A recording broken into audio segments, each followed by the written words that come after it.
Dans cette séance, on va traiter la physique du concours ENSA 2022. Et je commence par l'exercice 1. Il s'agit de ceci. On étudie la trajectoire du centre d'inertie d'un ballon de basket de diamètre 25 cm. Prenez un crayon ou un stylo ou quelque chose pour repérer et vous soulignez ça. Lancé par un joueur, bien sûr, on ne tiendra compte ni de la résistance de l'air, ni de rotation éventuelle du ballon.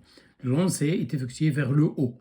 On lâche le ballon lorsque son centre d'inertie est en A. Donc, le point de départ du lancement, c'est le point A. Il est indiqué sur la figure. Le voilà. Je lance le ballon vers le haut avec une vitesse initiale V0 à partir de A. Bien sûr, n'oubliez pas cette hauteur dans l'équation horaire. Voilà. Sa vitesse initiale est représentée par V0. Il suit dans le plan vertical, comme d'habitude, de la feuille. Et faisons un angle 45 degrés. Voilà. Voilà la vitesse initiale. Voilà le point de départ, c'est l'origine. Et voilà l'angle avec l'horizontale, c'est alpha. Elle est donnée. Cet angle est donné, il faut le souligner. 45 degrés.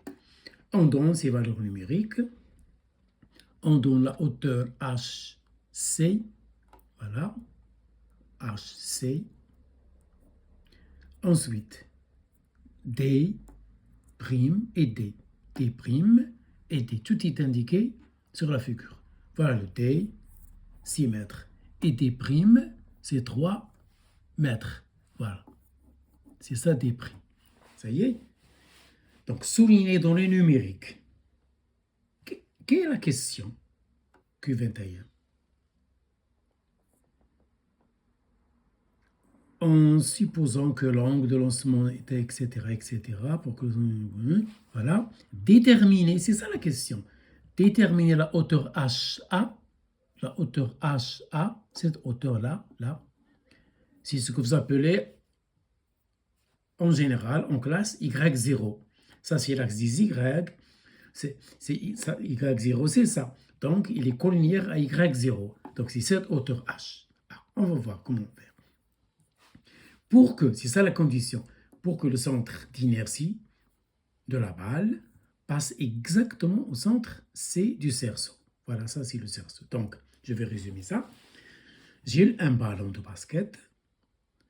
Je me situe à cette hauteur. Je lâche, je lance. J'envoie le ballon avec une vitesse V0 faisant un angle alpha. Quelle est la hauteur HA? Cette hauteur HA, voilà. C'est la hauteur, bien sûr, de l'opérateur, et là, c'est la main. Bon, peu importe. La hauteur HA, c'est la hauteur du monsieur qui va lancer le ballon. Pour que le centre du ballon passe exactement en C. Donc, on cherche une hauteur HA. Donc, comment il faut procéder? Regardez. Voilà, j'ai résumé toutes les données là. Voilà la vitesse V0. Voilà alpha. Le diamètre du ballon, c'est 25 cm. Voilà ce que je vais chercher, c'est cette hauteur HA. En fait, ça s'ouvre rapidement. Je connais cette hauteur HP. Je connais HC, c'est le cerceau. Voilà. Et je vais chercher HA. Qu'est-ce qu'il faut faire? Donc, vous pensez à la deuxième loi de Newton. Je sais que vous êtes en concours. Vous n'avez pas le temps de refaire. Donc, ici, il s'agit d'une chute parabolique. Donc, je me réfère au cours. Il s'agit d'une chute parabolique. Il faut soit apprendre par cœur la formule d'une parabole en général. C'est celle-là, regardez ici, voilà. C'est toujours moins parce que si l'axe est orienté vers le haut, P c'est vers le bas. Donc, moins G. Donc, c'est moins G sur du V0 au carré cos carré alpha, X carré, plus tangente alpha X, plus Y0. Y0. Ça y est? C'est HA.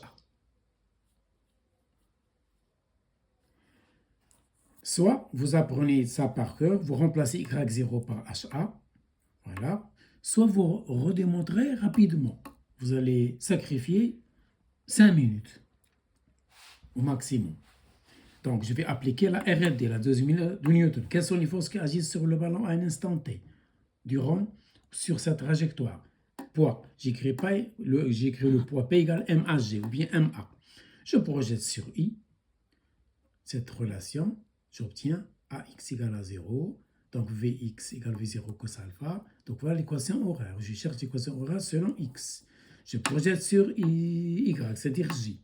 Je trouve Y égale moins G. Donc puisqu'il y a une accélération, donc j'ai une chute, donc un mouvement varié, donc Y égale 1 demi à YT carré plus V0T plus Y0. C'est ça. C'est moins 1 demi GT carré. Normalement, c'est 1 demi de A T carré. Le A ici, c'est moins G. Plus V0. V0 ici, c'est V0 sin alpha. T plus HA. N'oubliez pas HA, c'est Y0. C'est ça, Y0. Ça y est. J'élimine le temps. Je tire T de la première. Voilà, c'est X sur. Je l'injecte dans cette équation et j'obtiens celle-là. Parce que c'est celle-là qui va répondre à tout ce qui reste, à la suite de toutes les questions. Donc voilà l'équation. Il s'agit d'une parabole ayant la forme AX carré plus BX plus C. C'est une parabole qui ne passe pas par l'origine. Voilà pourquoi il y a ici un YA. Très important. Voilà. Donc cette parabole, c'est cette équation qui va nous répondre. On sait les coordonnées du point C, du cerceau. C'est X, c'est D. Voilà, c'est tout ça. C'est D. Je m'intéresse à ce C. Le ballon va passer là. Voilà. Et voilà, j'ai HA. La hauteur HA. Voilà les coordonnées de C. C, il appartient à la parabole. Donc, il vérifie cette équation. Je remplace Y par AC. Je remplace X par D. Voilà. Pourquoi je fais ceci? Parce que C appartient à gamma. Gamma, c'est la courbe. Je fais les calculs simplifiés et je trouve HA égale 2 mètres. Donc, il faut cocher A. Donc, le problème, c'est de trouver l'équation horaire. Ensuite, je passe à la question suivante, Q22. En conservant toujours le même angle de lancement, bien sûr, et la même vitesse, déterminer la nouvelle vitesse du centre d'inertie du ballon lorsqu'il passe exactement au centre du cerceau du panier. Celle-ci est plus proche d'eux. Donc, on vous demande la vitesse lorsque la balle passe en C. Il faut chercher donc la vitesse en C. Lorsque le ballon passe par le centre du cerceau, quelle est à cet instant la vitesse? Ce n'est pas la vitesse du cerceau, le cerceau ne bouge pas. C'est la vitesse du ballon en passant par le point C. Est-ce que c'est A, B, C, D? Voilà comment il faut faire. Regardez ici. Je vais chercher V en C. Je sais que X égale V0 cos alpha T, l'équation horaire sur X. Ensuite, l'équation horaire sur Y. VC, c'est le vecteur V au point C. Il a deux composantes, une selon X et l'autre selon Y. Selon X, je dérive X, c'est ça. Je dérive X, c'est Vx en général. En C, c'est ça. Si je veux Vy, je dérive cette équation. Et je trouve ceci. Ça y est. À l'instant, donc T en C, à l'instant où le ballon passe par C, c'est X, C sur ceci. C'est ça l'instant T de passage, c'est égal à ceci. 1 seconde. Donc, je cherche TC. Si je cherche TC, donc, si cet instant, si c'est l'instant qui correspond à C, je tire VC. Donc, VC, c'est VCX égale ceci, et VCY, parce que ce qui nous dérange, c'est ce TC. Donc, voilà, je détermine d'abord TC en exploitant l'équation X. Je mets TC là, je trouve VCY, et le VCX, l'autre, il reste constant. Ce qui change, c'est la vitesse selon Y. Celle-là, elle est constante. Et voilà mon VC, voilà ses coordonnées, ou bien ses composantes, d'où la norme, c'est racine de ces Y sur Y, et je trouve à peu près 7 mètres 100, donc il faut cocher A. Ça y est. Et je passe à la question suivante. Q23. Voilà. On conserve toujours le même angle de lancement et la même vitesse. Un défenseur BD. D, là, ici, le défenseur, qui appartient à l'autre équipe, placé entre l'attaquant et le panneau. Tout est indiqué dans le schéma, il ne faut pas se brouiller. À la distance D' du lanceur, il se trouve à la distance D'. Donc, l'adversaire, il est là, à D' par rapport à l'autre. Voilà. Il saute verticalement pour interrompre, bien sûr, pour intercepter le ballon. L'extrémité de sa main se trouve en B. L'extrémité de sa main, c'est-à-dire les doigts, le bout du doigt, à l'altitude HB. La hauteur minimale HB de l'attaquant pour qu'il puisse toucher le ballon du bout des doigts. Et donc, chercher la hauteur HB de l'adversaire pour qu'il puisse toucher le ballon, pas entièrement, juste le bout des doigts touche le bas du ballon. C'est ça HB. Ça y est. Voilà, c'est indiqué dans le schéma. Voilà, les doigts de l'adversaire, il doit toucher le ballon en bas. Donc, le point B, ce point, il a les coordonnées D', HB. D' c'est X et la hauteur HB. Ça, c'est le point B. Donc, le point G, celui-là, il a D', le même X, vous voyez, le même X. Ce point et ce point, c'est le même X. Vous voyez, c'est des maths. Le point G et le point B ont le même X, c'est D'. B a comme Y HB, mais G, elle a HB plus la moitié de diamètre de tout à l'heure. Pourquoi j'ai fait ça? Parce que je ne peux pas remplacer les coordonnées de B dans la parabole, puisque B n'appartient pas à la parabole. La parabole, elle suit le déplacement de G. Voilà pourquoi que j'étais obligé de chercher les coordonnées de G, parce que G appartient à l'équation de la parabole, Donc, ça vérifie l'équation de tout à l'heure. Je remplace Y par D', c'est-à-dire HP+, et je remplace X par ceci. Voilà. Je remplace X par D', et Y par ça. Voilà, Y dans l'équation. Je fais les calculs simples, en simplifiant, en exploitant les puissances de 10, et je trouve ma hauteur HB demandée 3,66 mètres. Donc, c'est la réponse B. Voilà. Il s'agit de traiter le pendule élastique sur un plan incliné. C'est l'exercice 2. Sauf que, on est dans un cas particulier. Il est en équilibre. On veut dans sa longueur initiale, lorsque son extrémité libre était libre, elle ne portait aucune masse, et on nous demande de chercher le signe alpha pour que la masse M, ou bien le système S, conserve cet équilibre. Donc, on nous demande l'angle d'inclinaison alpha pour que le système S, pour que ce pendule élastique reste en équilibre.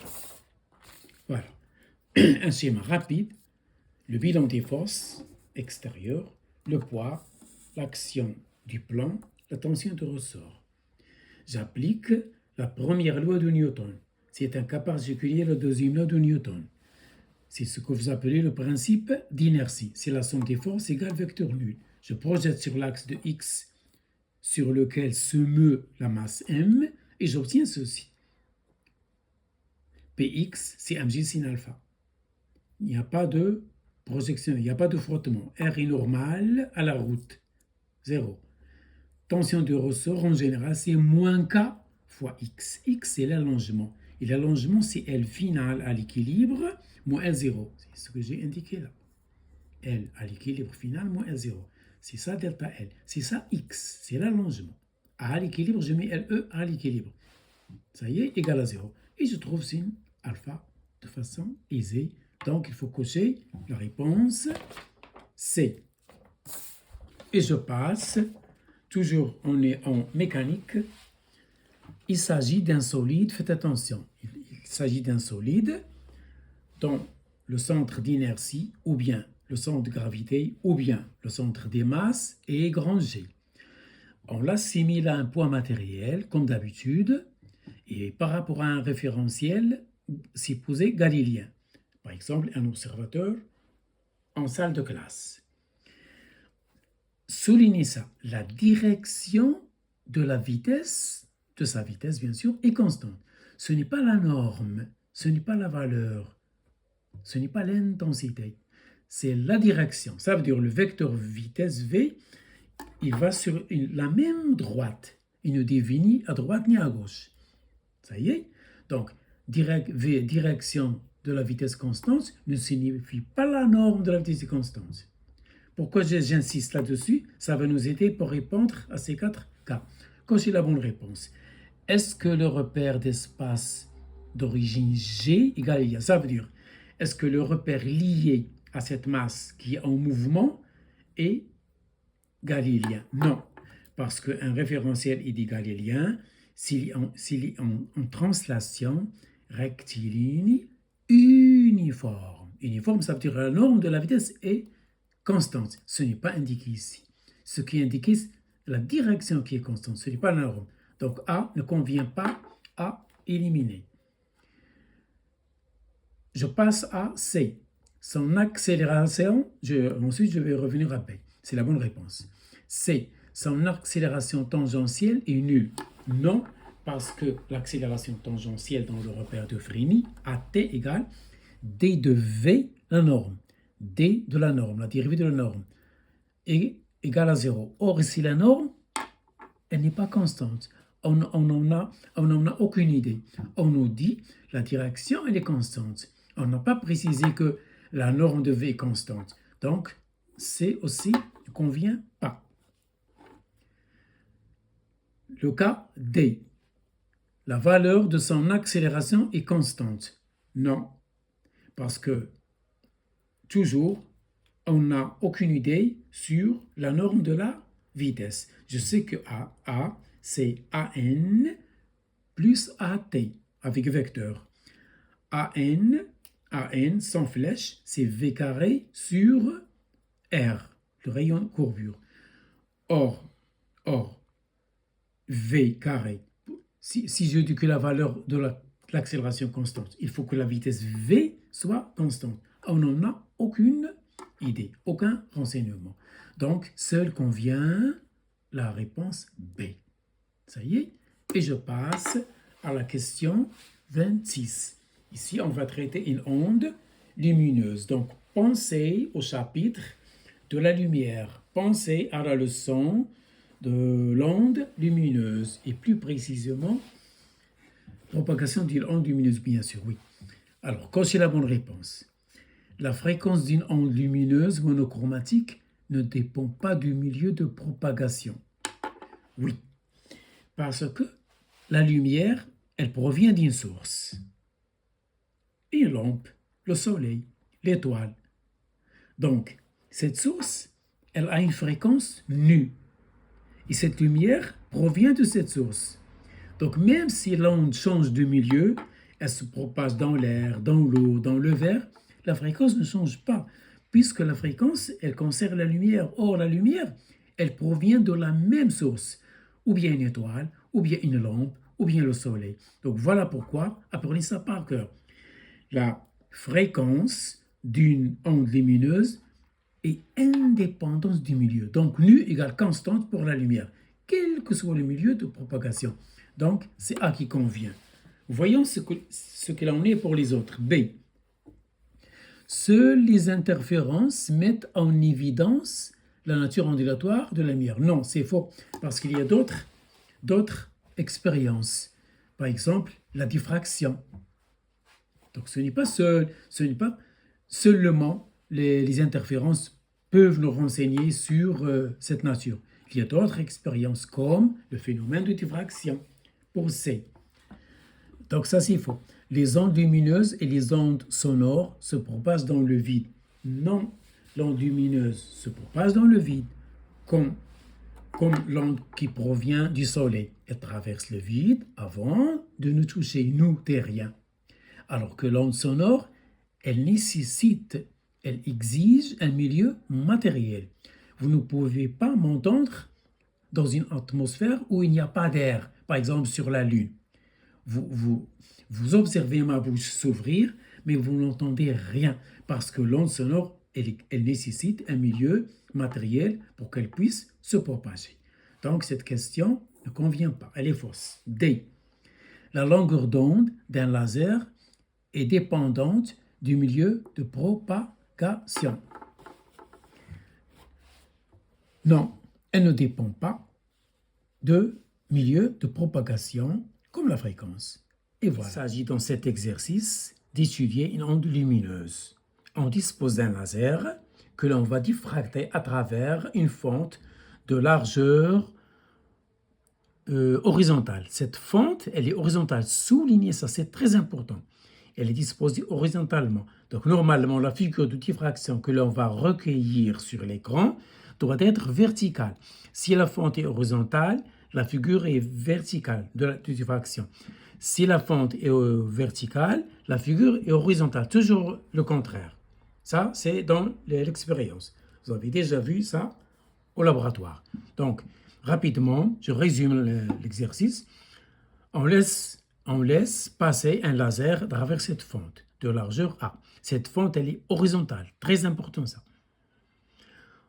On obtient des taches lumineuses disposées de manière verticale parce que la fente est horizontale. Ça y est, on s'intéresse à la tache centrale. Le voilà. On nous donne cet angle θ. L'angle de demi, c'est la valeur de l'angle du cône θ divisé par 2. Donc ici, le cône, il a 2 θ. On choisit la moitié de ce cône, c'est θ. Donc c'est θ, voilà. A, θ, et la longueur d'onde de l'onde qui frappe là, sur l'écran. Ça, c'est la tâche centrale. Ça y est. On veut donc cette distance, c'est 1,6 m. La voilà. Soulignez les valeurs numériques. La largeur A, la fente est horizontale, très important. Grand D, la distance entre le diaphragme et l'écran, c'est 1,6 m. On s'intéresse à la tâche centrale parce qu'en général, elle est plus intense. Ça y est. On va cocher l'une de ces 4 propositions. 3 sont fausses. Ici, le choix, la sélection est très facile. La tâche, elle est horizontale. Donc, la figure doit être verticale. Or, ici, la figure horizontale, horizontale, horizontale. Donc, il faut choisir là où les tâches sont disposées verticalement. Voilà. Verticale, s'étale verticalement. Regardez ici. La tâche centrale possède une largeur double. Bien sûr, elle est plus large que les autres. Et la figure de diffraction s'étale verticalement. Ça y est. Ici, il faut éviter cette question, même s'il est verticalement, parce qu'on n'a pas la même longueur. La tâche centrale, c'est la plus large. Donc, B à éviter, parce qu'on nous a dit la même largeur. Donc, B à éviter. Les autres à éviter, parce qu'il y a verticalement, il y a horizontalement, voilà, qui s'écrit. Or, la figure ici, la vraie figure, elle est verticale, et la tâche, elle a une largeur double. Donc, il faut coucher A. Ça y est. Et je passe à la question Q28. On a essayé, bien sûr, voilà le texte, on a essayé de tracer l'angle θ, cet angle de diffraction, en agissant sur la largeur A. Je fais varier la largeur A et à chaque fois, je mesure l'angle θ en radians. N'oubliez pas fois 10 puissance cet exposant, moins 2. Voilà le Y. Et le x, c'est 1 sur a. Donc, on vous donne la figure, on vous donne la courbe de la fonction θ en fonction de 1 sur a. Vous allez voir pourquoi. Parce que θ en fonction de 1 sur a, c'est du court. Ça y est. Et voilà la question. On vous donne cette courbe, ce graphe. Voilà la question. En utilisant le graphique, donnez la valeur de la longueur d'onde approximative. Ça veut dire que cette figure, elle va nous permettre de déterminer la longueur d'onde de ce rayon laser. Ça y est, voilà comment il faut exploiter le graphe. Ça y est, voilà. Q27 déjà expliqué, Q28. On nous donne θ en fonction de 1 sur A. Et on nous demande lambda. Très simple. D'après le cours, θ égale lambda 1 sur A. Ça, c'est c'est une relation, c'est une loi expérimentale. Elle est empirique, on ne peut pas la démontrer par la théorie, elle est vérifiée par les valeurs numériques trouvées dans l'expérience en classe. Donc il faut l'apprendre par cœur. Toujours pour une onde lumineuse, lors de la diffraction, il faut que vous ayez en tête θ égale la longueur d'onde fois l'inverse de la largeur. Ainsi, apprenez ça par cœur. Donc elle a la forme y, voilà, c'est θ, égale quelque chose fois x. Ce quelque chose, c'est lambda, c'est le coefficient directeur, c'est la pente de la droite. X ici, c'est 1 sur a, d'après le graphe. Vous voyez? Donc, d'après le graphe, 1 sur a, c'est x. Y, c'est θ. Faites attention aux unités. Et on veut k, on veut la longueur d'onde, c'est le coefficient directeur. Pour chercher le coefficient directeur d'une droite, il suffit de connaître la pente. Regardez ici le graphe. Voilà, regardez là. Si c'est une droite, je vais choisir deux points. Par exemple, ce point et un autre. Ou bien ce point, et je peux prendre l'origine pour faciliter. Donc je prends deux points un petit peu éloignés, ou bien un peu éloigné, un point éloigné de haut. Je cherche le y2 moins y1 sur x2 moins x1. Ça, c'est les maths. Et voilà, et je trouve, faites attention aux unités, lambda égale à peu près 2,5 10 moins 2. N'oubliez pas ça, c'est donné dans le y, parce que les langues θ est en radian. N'oubliez pas, multiplie pas 10 moins 2, c'est mentionné sur l'axe vertical. Sur 5 10 puissance 4. Ça y est, n'oubliez pas, ces exposants, ces puissances de 10 figurent dans les axes X et Y. Attention, il faut les utiliser. C'est dans le système international. Il suffit de ne pas les oublier. Et vous trouvez à peu près 500 nanomètres. Donc, il faut cocher B. L'exercice 4 va traiter une onde lumineuse, c'est-à-dire un laser hélium-néon, dont on connaît la puissance, 2000 watts, et la longueur d'onde, c'est 30 nanomètres. On vous donne la constante de Planck, 6,6830 fois seconde, et la célérité de la lumière, c'est 3 puissance 8 mètres par seconde. Une seule question, une seule suggestion, une seule proposition est juste parmi ces quatre. On vous demande le nombre de photons transportés dans ce faisceau.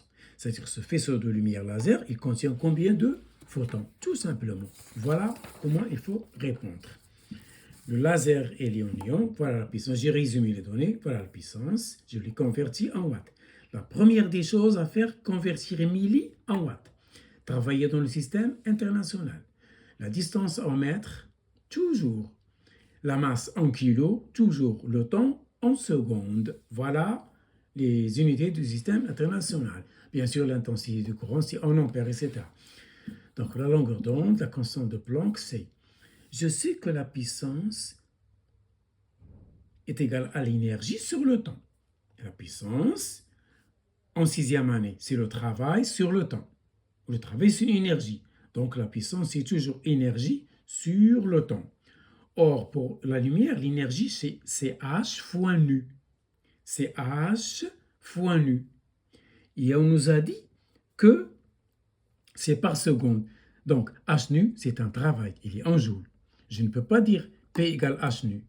Nu, c'est le nombre de photons par seconde. Ça veut dire le nombre de photons sur un temps T. Donc, voilà H nu sur un temps T est devenu watt. Si je dis tout simplement le nombre de photons, c'est faux. Il faut dire le nombre de photons par seconde. Ça veut dire sur T, avec T égale 1 seconde. Voilà. Je sais que la fréquence nu égale C sur lambda 0, la lumière. C'est dans le vide, lambda 0, donc je dois prendre C. Si j'étais dans un milieu, je mettrais V et je mettrais lambda. Mais nu reste toujours la même. La fréquence de lumière ne change pas, quel que soit le milieu. Mais sa longueur d'onde change, sa célérité change. La seule grandeur pour la lumière qui ne change pas, c'est sa fréquence. Ça y est, P égale NH nu. H nu, c'est en joules. Pour qu'elle devienne watt, il faut diviser par seconde. N, il contient implicitement seconde. C'est le nombre de photons par 1 seconde. Donc, c'est sous-entendu sur 1. Et ça y est, N égale donc P sur H nu. Voilà la puissance convertie en watts. Voilà la constante de Planck. Et voilà ma fréquence. C'est la lumière sur la longueur d'onde que je convertis en mètres. Très important. Exploiter les puissances de 10, c'est un calcul qui n'est pas compliqué. Essayez de simplifier par les puissances de 10 et les zéros. Et les calculs sautent. La complexité des calculs disparaît. Donc, c'est à peu près 6 fois 10 puissance 15. Pour la rendre sous forme littérale, sous forme d'une phrase, il faut commencer par la puissance la petite, ensuite la grande. 15, c'est combien? C'est 6 plus 9. Je commence toujours par l'exposant le plus petit. Pourquoi je fais ça? Parce que je sais ça, c'est millions, ça c'est milliards. Donc, c'est 6 millions de milliards photons par seconde transportés par le faisceau de laser. Donc, il faut cocher A. On est toujours dans l'ambiance de la lumière. Il s'agit d'un panneau de cellules voltaïques, photovoltaïques, ayant une surface 4 mètres carrés. Sur la terrasse, par exemple, on dispose d'un panneau solaire d'air de surface 4 mètres carrés. Ça y est. La lumière du soleil reçue par ce panneau, elle n'est pas totalement transformée. Il y a des pertes. Voilà pourquoi on vous dit son taux de conversion. Ça veut dire il ne va pas transformer toute l'énergie reçue. Il va en perdre une partie, une portion. Donc, c'est comme un rendement. Son taux de conversion de l'énergie solaire en énergie électrique. Parce que ce panneau, il transforme la solaire en électrique. Il reçoit le rayon solaire et transforme en énergie électrique. Et 12%. Ça veut dire le rendement, c'est 12%. Chaque fois qu'il reçoit 100 de l'énergie solaire, il transforme seulement 12 en électrique. Et le reste, c'est une perte. Ça y est, c'est ça la signification de cette conversion. Il est installé dans une région où le rayonnement solaire apporte en moyenne, donc dans cette région, supposée ensoleillée, pour chaque mètre carré, il reçoit, il est bombardé, il est illuminé par 1 kJ par seconde. Donc, chaque seconde, 1 mètre carré reçoit 1000 joules. 1 kJ, c'est 1000 joules. C'est ça la signification. Ça y est, donc voilà, souligne toutes les données. Question. L'énergie électrique fournie journellement par le panneau pour une durée moyenne d'état d'éclairement de 12 heures. Oh, c'est mal écrit. 12 heures. Et donc, on va calculer l'énergie fournie, l'énergie électrique, pas solaire, électrique. C'est-à-dire l'énergie qui est utile. Pendant une journée, 12 journellement par panneau pour une durée moyenne d'éclairement 12 heures. Donc, la durée de l'éclairement, c'est 12 heures. On veut chercher l'énergie transformée en électrique. Voilà la méthode. Je rappelle que la surface du panneau, c'est 4 mètres carrés.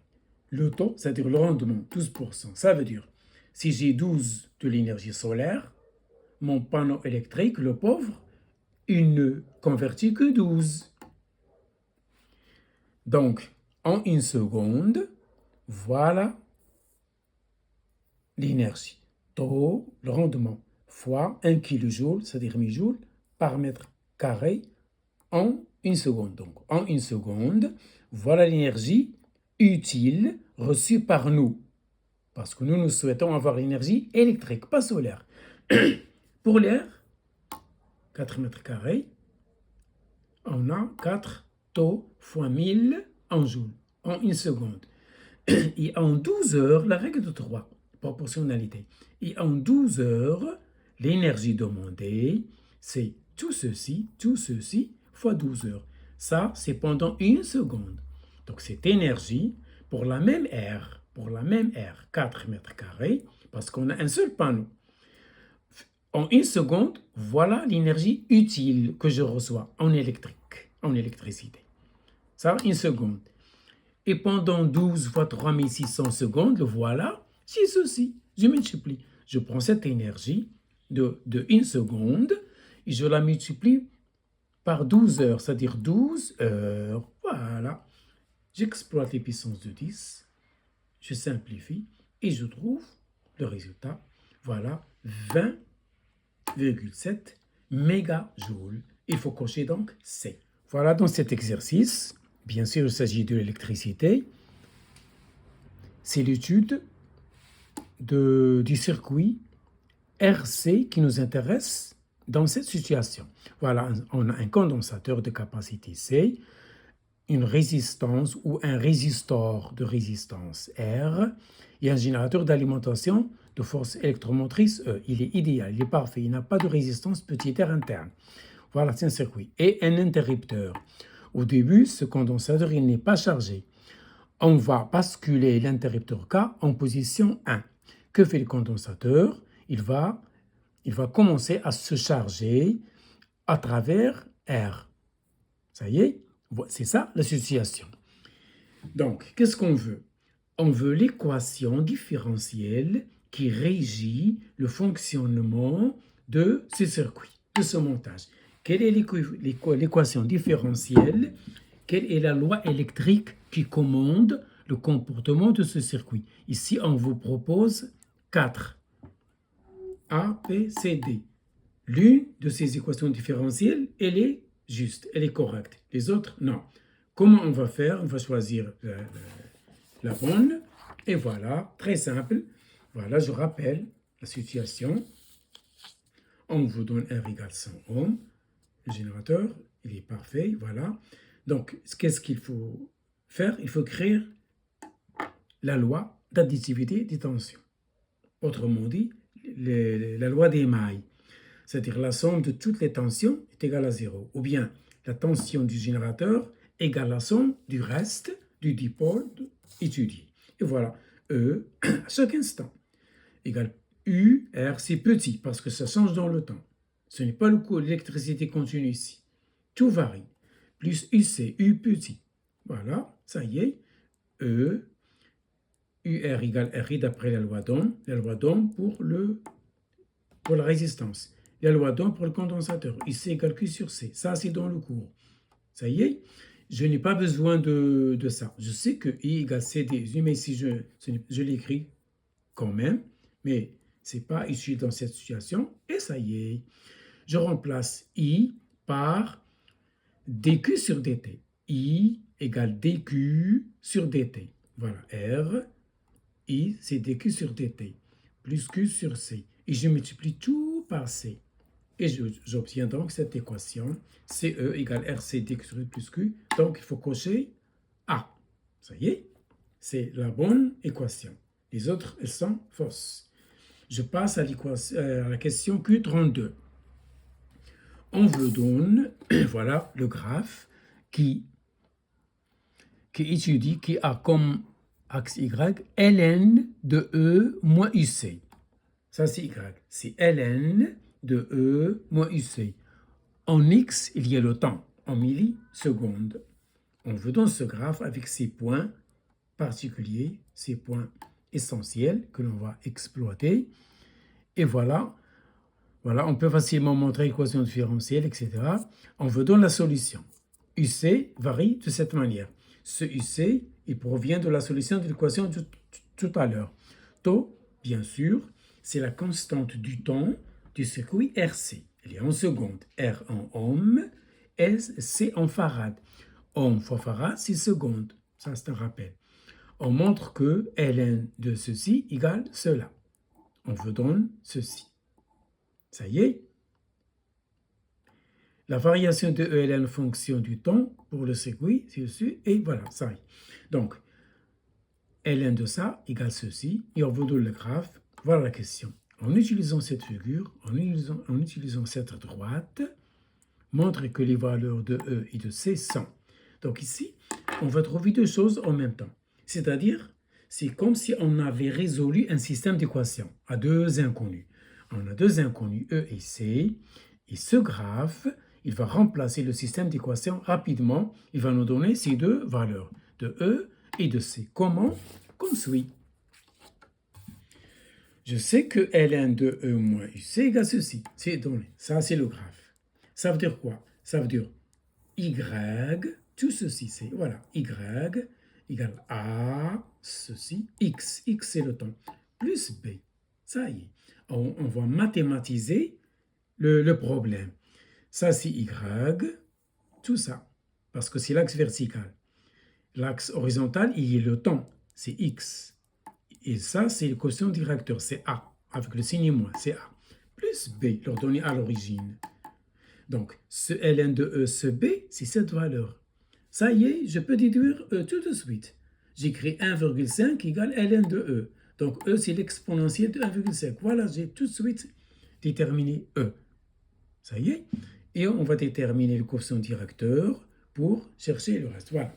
Donc, d'après le graphe, l'ordonnée à l'origine qui est 1,5, c'est égal à ln de E. D'après ça. Ça, c'est l'ordonnée à l'origine. C'est B, c'est ln E. Voilà. C'est B, c'est ln E. Donc, cette équation va nous fournir E. Ça y est. Le coefficient directeur, c'est moins 1 sur 2. Or, le coefficient directeur ici, je prends deux points. Je prends celui-là et celui-là. Et je mets y2 moins y1 sur x2 moins x1. Rappelez-vous les maths. Voilà, c'est ce que j'ai fait. 0,5 moins 1,5 sur 10 moins 3. Attention, convertir en secondes. Voilà pourquoi j'ai mis 1, 10 moins 3. Moins 0 fois 10 moins 3. N'utilisez pas le milliseconde. Travaillez toujours en unité, système international. Et voilà, A, c'est négatif. Et le A, c'est moins 1 sur taux. Avec ce moins, il disparaît et je tire taux. Taux, c'est donc 10 moins 3. Oui. Donc, voilà le E. C'est E à la puissance 1,5, sous-entendu c'est en volts.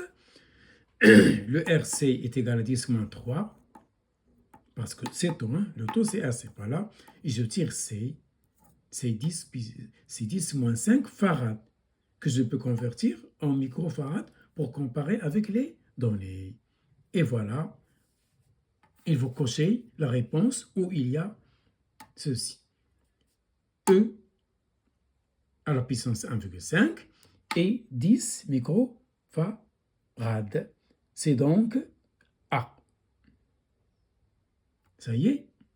Voilà. Voilà. Ici, on va étudier la propagation d'une onde sonore. Un émetteur E situé en un point O, il est là, l'émetteur, le voilà, là, sur un banc d'expérience, c'est-à-dire une règle graduée, émet des ondes ultrasonores dans l'air, bien sûr, l'air de la classe, qui sont captées par un récepteur situé sur le même banc. Le voilà, au point M1. Ça y est, on observe les deux signaux émis captés sur les voies d'un oscillo. Les signaux observés se présentent sous forme de deux signaux sinusoïdaux, comme d'habitude, d'amplitude voisine et, c'est-à-dire de hauteur voisine, et présentant un décalage temporel. L'une est en avance par rapport à l'autre. L'un des signaux est en avance, ou bien l'une des courbes est en avance, l'autre est en retard. On réalise alors les deux manipulations suivantes. En approchant le récepteur de l'émetteur à partir de M1, les deux sinusoïdes sont en phase pour la deuxième fois. Très important, ça. Soulignez ça. La deuxième fois. Quand on atteint le point M2, tel que ceci égale ça. La distance. Deuxième manipulation.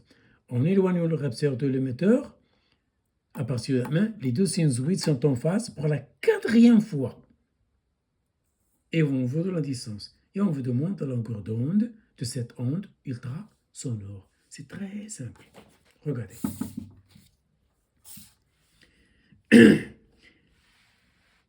Lorsqu'on vous dit la deuxième fois, ça veut dire que la distance D1 qui sépare le récepteur et l'émetteur, c'est deux longueurs d'onde. Deux fois. Pour la quatrième fois, la distance, c'est 4 fois. Donc, deuxième, c'est 2 lambda. Pour la quatrième fois, c'est 4 lambda. Donc, la première distance, ça veut dire ça. Donc, voilà lambda 1. La deuxième distance, Elle nous donne ceci. C'est parce qu'on n'est pas sûr, donc on va faire une moyenne. C'est statistique. Voilà, donc premier résultat. Deuxième résultat. Donc le résultat est moyen. Donc on va faire la moyenne de ces deux résultats. On va prendre lambda 1 plus lambda 2 sur 2, les maths, la valeur moyenne de ces deux valeurs. Donc la valeur moyenne, c'est cette valeur. Donc c'est la valeur, cette valeur elle est proche de 0,68 cm. Donc il faut cocher B. Maintenant, on est arrivé à l'énergie nucléaire, à la partie nucléaire. Un service de médecine nucléaire reçoit un échantillon d'un composé radioactif pur 2 jours après l'expédition. Soulignez ça, 2 jours après l'expédition. On va expliquer. L'activité de l'échantillon, l'activité, c'est-à-dire A, petit a, c'est-à-dire la variation de n, nombre de noyaux dans le temps. L'activité de l'échantillon au moment de la réception est 16 milliards de becquerels. Je rappelle que l'unité dans le système international de l'activité nucléaire d'un échantillon radioactif, c'est en becquerels. Ça y est, l'activité de l'échantillon 8 jours après, soulignez tout ça, 8 jours après la réception, ne vaut que 10 puissance 9, c'est-à-dire de 16 milliards, elle a passé à 1 milliard. Donc il y a une diminution, donc il y a désintégration. Le nombre de noyaux se désintègre et donc la quantité initiale de cet échantillon radioactif diminue. Ça y est, quelle est la question? La période de composé radioactif vaut soit A, soit B. Donc on va choisir. Donc on va chercher la période de cet échantillon en se basant sur les données citées ci-dessus. Voilà, vous tracez un axe pour simplifier. Voilà le temps, voilà le moment de l'expédition, le moment de la réception, il s'est écoulé 2 jours. Ensuite, le T2, 10 jours. A2. Donc, l'activité A1, il faut faire comme ça pour simplifier la situation. A1 à l'instant T1, c'est ceci. C'est la réception. L'échantillon est encore neuf. Ça y est, rien ne s'est désintégré. 8 jours passent, c'est-à-dire le deuxième jour, voilà la nouvelle activité. Et on veut demander T1,5, c'est-à-dire le temps pour que la moitié s'use, le temps pour que la moitié se désintègre. Ça y est. Donc, vous avez deux activités. Ils sont liés par la relation dans le cours. A2 à l'instant T2, c'est-à-dire A2 restante, est égal à A1 initial, E moins lambda T. Moins lambda T. Le temps qui s'est écoulé entre T2 et T1, c'est 8 jours. C'est T2 moins T1, c'est 8. J'applique le cours. L'activité à l'instant T2, je dis l'activité restante, égale la initiale, c'est à l'instant T1, fois E moins lambda, le temps qui s'écoule entre les deux, delta T.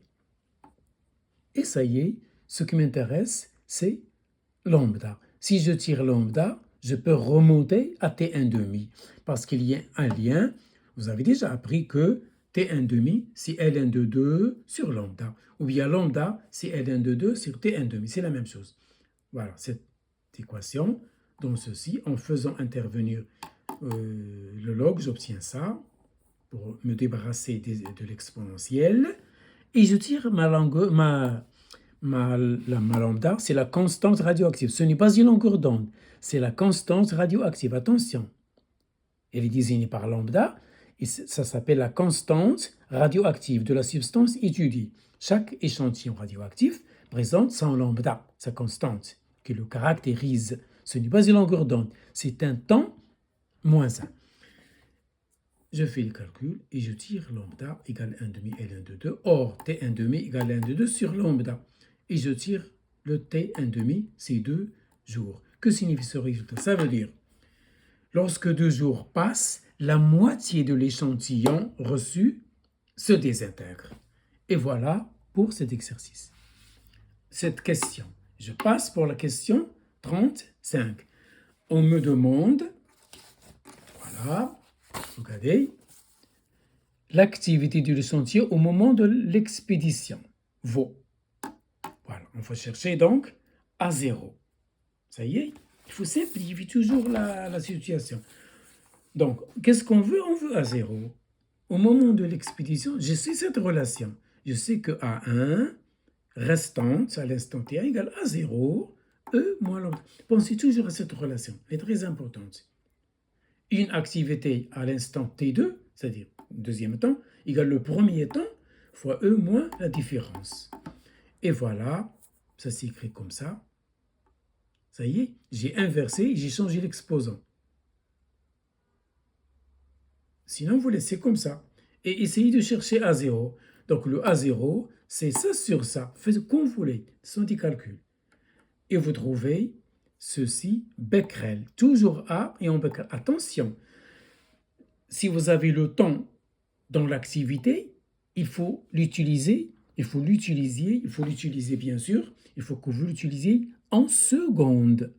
Parce que A, ça se calcule en Becquerel, c'est international. N'utilisez ni jour, ni heure, ni siècle, ni année.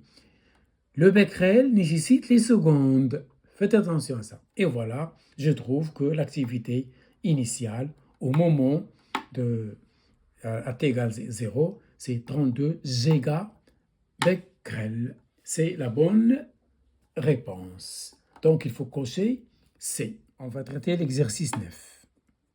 Il s'agit de la chimie organique. C'est la question Q36. On vous donne une molécule. Voilà. Ça se voit que c'est un alcool parce qu'il y a un radical ramifié fixé à un OH. Donc, c'est un alcool.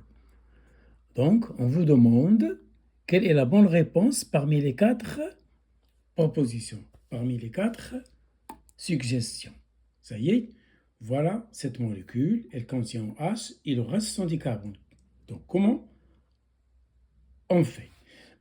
On choisit la chaîne la plus longue. La voilà. Voilà, je vous explique ici. Regardez.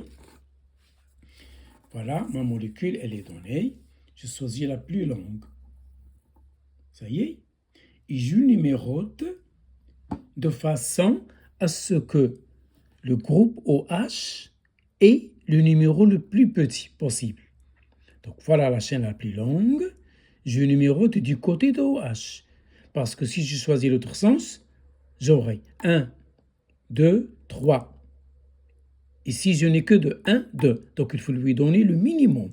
Donc, choisir la numérotation de manière à ce que le C qui porte OH ait le plus petit numéro. C'est le cas ici. Voilà la chaîne la plus longue. Ou bien celle-là. Comme ça. L'essentiel, c'est 4 carbones.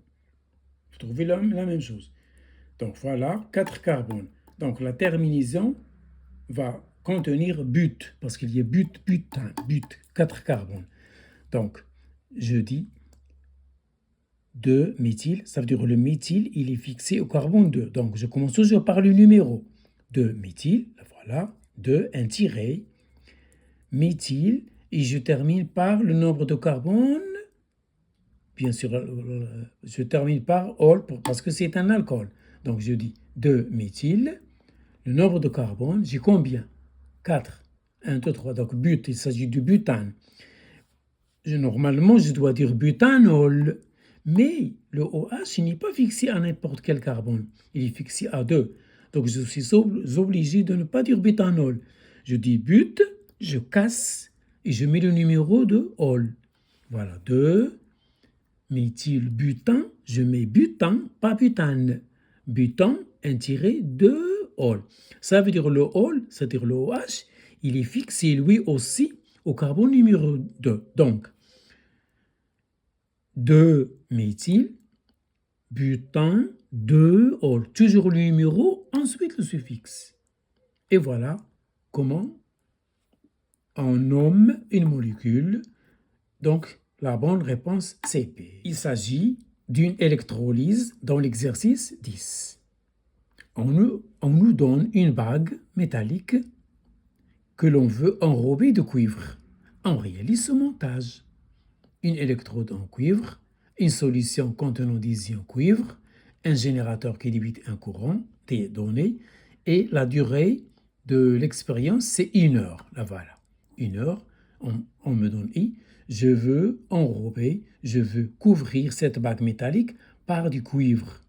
Cette bague plonge dans une ion bleu, dans une solution bleue contenant les ions Ci2+. Et l'autre électrode, c'est en cuivre. Ça y est, cathode, c'est moins. Anode, c'est plus. Ça y est, c'est une électrolyse. La cathode, c'est moins. L'anode, c'est plus. La pile, c'est l'inverse. Ça y est. On me demande quelle est la quantité de matière d'électrons, c'est-à-dire Ne-, qui a circulé dans la pile pendant 1 heure. Ça y est. Voilà le I. Voilà delta T. Je veux Ne. D'après le cours, je sais que la quantité d'électricité qui circule dans le montage, c'est IT égale Ne fois F. F, c'est le Faraday. C'est la quantité d'électricité d'une mole d'électrons. Ça, c'est le cours. Et je tire mon Ne. Voilà, j'ai les données. J'ai Ne, c'est 86 500, et les données. Et je trouve ceci, mole d'électrons. Donc, il faut cocher A. Ça, c'est la question 37. Et je passe à la question 38. Regardez, voilà. Quelle est la masse maintenant? Quelle est la masse du cuivre déposée sur la bague pendant 1 heure? À peu près. Calculer la masse approximative que l'on va déposer sur la bague. Il faut cocher l'une de ces questions. Ça y est, voilà. Le Ci2+, c'est le pôle positif. Donc, c'est le plus oxydant. Donc, c'est lui qui va capter les électrons. Donc, Ci2+ capte des électrons pour se réduire au cuivre métallique. Donc, il y a réduction. Ça y est, la réduction des ions Ci2+ en cuivre. Donc, le nombre d'électrons, N au moins, c'est 2 N de Cu+. L'équation. Donc, N des électrons, c'est le double de N de Cu. Ça y est, je sais que IT égale donc 2 fois M sur IF. Ça, c'est le NE. IT, c'est NE- fois F. Le NE-, c'est 2 N du cuivre. 2, et voilà le N du cuivre. C'est M du cuivre sur la masse du cuivre. Ça y est, ce 2-là, c'est celui-là. Et la quantité de matière du cuivre, c'est sa masse sur sa masse molaire. Voilà le Faraday. C'est une relation à apprendre par cœur. D'où je tire la masse du cuivre demandée.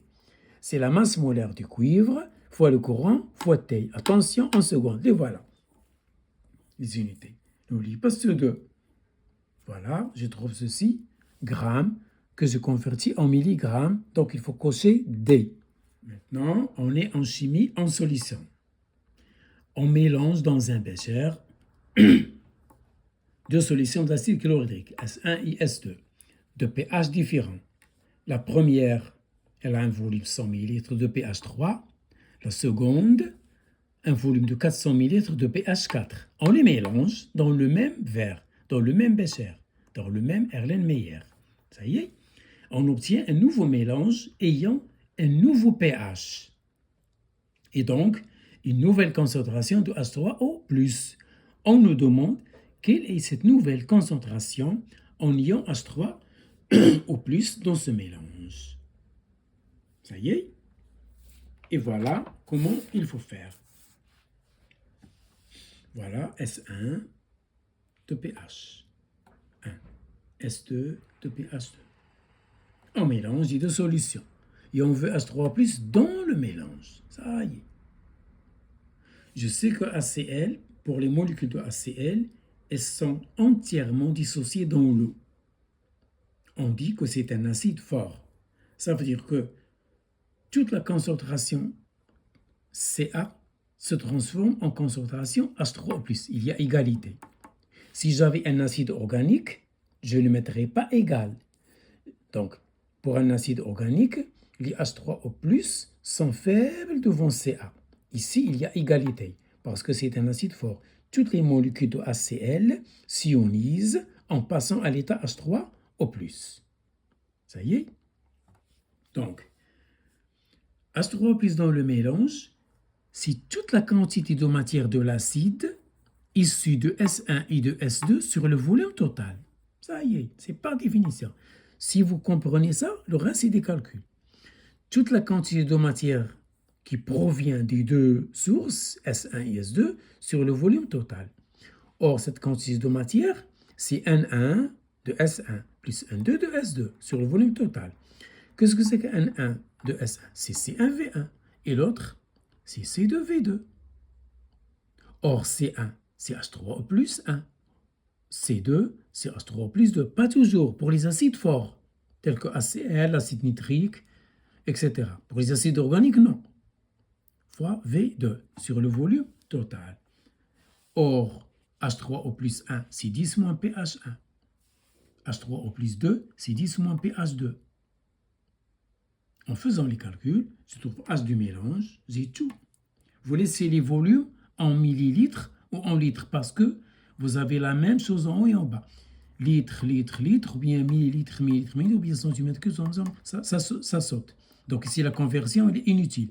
Vous conservez la même unité que vous voulez. Et voilà, la concentration, c'est 8,2 mol par litre. Il faut cocher donc C. C'est un exercice d'électrolyse. Tout simplement. Donc, on donne le bilan de l'électrolyse d'une solution très concentrée de chlorure de sodium. Le sel de mer. Voilà, on vous donne cette équation. Ça y est, Na+, Cl-, de l'eau, Cl de gaz, H de gaz, HO- et Na+, AC.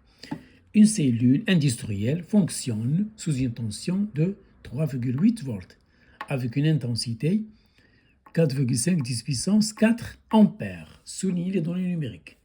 Les données, on vous donne le couple mis en jeu. Cl2, Cl-, H2O, H2. Le volume molaire, c'est 30 litres par mol. Voilà, le Faraday, c'est ceci. Question 40. Déterminer les volumes de dichlore et de dihydrogène produits en un jour. Soulignez ça. Bien sûr qu'ils sont identiques et qui ont une même valeur. Plus proche, voilà. Donc, le volume de dihydrogène et de dichlore, c'est le même pour chacun. Donc, quelle est la bonne réponse? Voilà. Je réécris l'équation, les demi-équations, voilà, de Cl-, ça donne Cl2 plus 2E-. Ça y est, ça c'est la demi-équation. J'écris le lien entre le nombre de moles d'électrons, c'est très important. N2E-, c'est 2 fois Cl2. Le Ne2-, regardez, il est le double de Cl2. De N de Cl2. Or, Cl2 est un gaz. Son N, quantité de matière, c'est le volume sur le volume molaire. Voilà. C'est ce que je fais. Donc voilà, c'est important. Donc le Ne2-, c'est 2 fois N de Cl2. Or, N de Cl2, puisque c'est un gaz, c'est le volume sur le volume molaire. Ça y est. Si j'avais sa masse, je mettrais M sur sa masse molaire. Ce n'est pas intéressant ici. Ce qui nous intéresse, c'est le volume. Voilà. Pour l'autre demi-équation, je sais que N2E- est égal à 2 fois le volume. Donc, j'isole la demi-équation qui donne Cl2 et la demi-équation qui donne H2, les deux gaz qui m'intéressent. Je cherche Ne2 de la demi-équation, 1, et N2E pour la 2, l'hydrogène. La même chose. Regardez, ce sont deux formules identiques.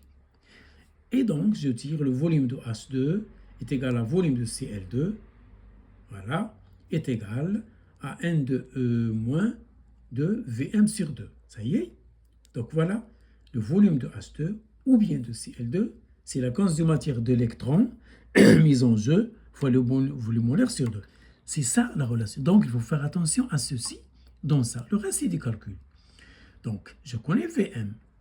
Ce qui me gêne, c'est Ne-. J'utilise la relation du cours. N de E moins, c'est IT sur F. Ça y est, N de E moins, c'est IT sur F. Et j'écris ça, l'application numérique. Voilà, voilà, et voilà, c'est ceci. Il faut cocher alors C.